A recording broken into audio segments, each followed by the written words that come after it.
మనకు ఇచ్చిన హక్కు అది. ఆ హక్కును మనం ఎప్పటికైనా కూడా ఐకమత్యంతో నిలబెట్టుకోవాలి. పగతో మనం దూరం చేసుకోకూడదు.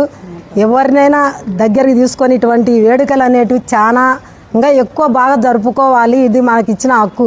ఈ హక్కును మనం ఎప్పటికైనా కూడా ఈ విధంగానే మన మండలాన్ని అభివృద్ధిలోకి తీసుకొచ్చి ముందుకు ప్రతి ఒక్కరి సహకారం ఉంటేనే ఇది ముందుకు వెళ్తుంది. ఒకరితో ఇద్దరితో కాదు. కాబట్టి ప్రతి ఒక్క అధికారికైనా కూడా మా నాయకులకైనా కూడా అందరికీ మా గ్రామంలో ప్రతి ఒక్కరికి కూడా ఈ హక్కు స్వేచ్ఛగా జరుపుకోవాలా. ఇటువంటి వేడుకలు ఇంకా ఘనంగా జరుపుకోవాలని కోరుకుంటూ సెలవు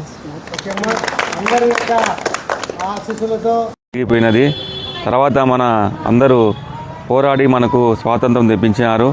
వారికి మనము ఎల్లవెల్ల ధన్యవాదాలు తెలుపుకుంటుంటాము. ఆగస్టు 15 వచ్చిందంటే దేశమంతటా ప్రతి ఒక్కరం ఆఫీసులలో కానీ అంతా మన గవర్నమెంట్ ఆఫీసులలో కానీ ప్రైవేట్గా మా పార్టీ ఆఫీసు సంబంధించి కానీ అందరూ జెండా ఎగరేస్తారు. ఎందుకంటే ఆ రోజు మనకు 1947లో మనకు స్వాతంత్రం రాకపోయింటే కన్నా మనం ఇంత అభివృద్ధి చెందేవాళ్ళం కాదు. ఎందరో నాయకులు వాళ్ళ ప్రాణాలను పణంగా పెట్టి మనకు స్వాతంత్రం రావడం జరిగినది. కాబట్టి అందరికీ మరొకసారి స్వాతంత్ర దినోత్సవ శుభాకాంక్షలు తెలుసుకుంటూ ముగిస్తున్నాను. ముఖ్యంగా ఈరోజు 80వ స్వాతంత్ర దినోత్సవం కార్యక్రమం ఇక్కడ ప్రభుత్వం వారు ఏం చెప్పారంటే ఈ కార్యక్రమానికి గత 4 రోజుల క్రితం మనం ఊర్లో ర్యాలీ కూడా చేసాం. అంటే ప్రజలకు ఒక చైతన్యం రావాలని. దాంట్లో భాగంగా మనందరం ఇన్స్టాగ్రామ్లో కూడా వీడియోస్ చేసి పెట్టినాం.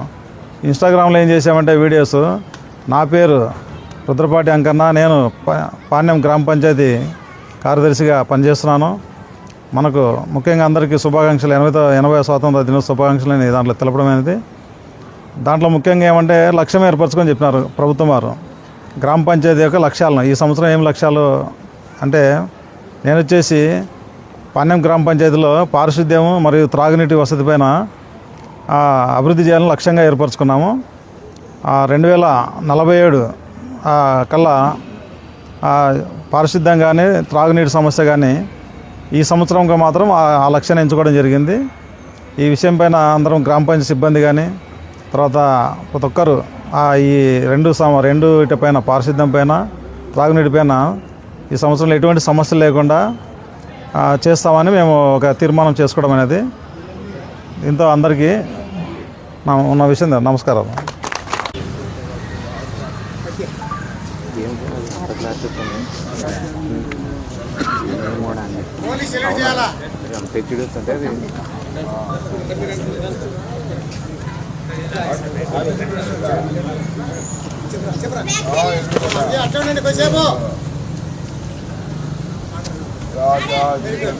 దినోత్సవ వేడుకలు ఇది ఒకటి. నెక్స్ట్ మళ్ళీ ఎప్పుడు వస్తుంది?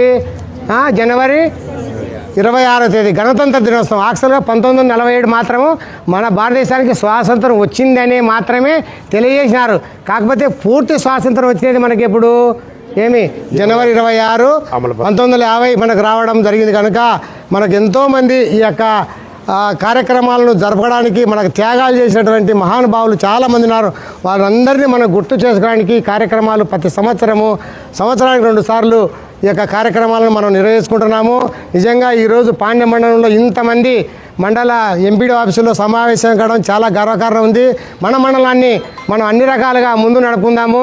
మనకు దేశం ఏమి ఇచ్చింది కాదు, మనం దేశానికి ఏం చేశాము, మన గ్రామానికి ఏం చేసినాము, మన ఇంటి పక్కల వాళ్ళకి ఏం చేసినాము అనే భావంతో మనం అందరూ ముందుకెళ్ళి 2047కు అందరూ నిరక్షరాస్యత లేకుండా అందరూ స్వచ్ఛందంగా అక్షరాస్యులయ్యి మన దేశాన్ని, మన రాష్ట్రాన్ని, మన గ్రామాన్ని, మండలాన్ని అభివృద్ధి పథకంలో నిర్వహిస్తామని ఇక్కడ ఇచ్చేసినటువంటి అందరికీ మీరు కూడా భాగస్వాములై అందరం కృషి చేయాలని కోరుతా ఉన్నాను. ఒకేసారి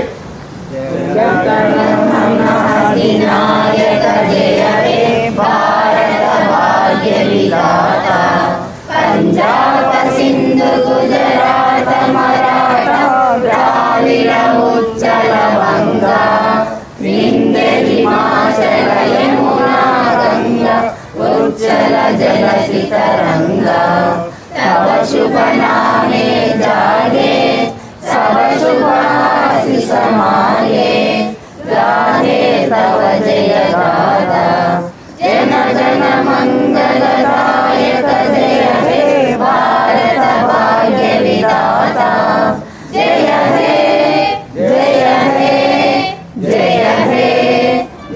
जय जय जय हे असेंबली डिस्पर्स। भारत माता की जय, भारत माता की जय, भारत माता की जय।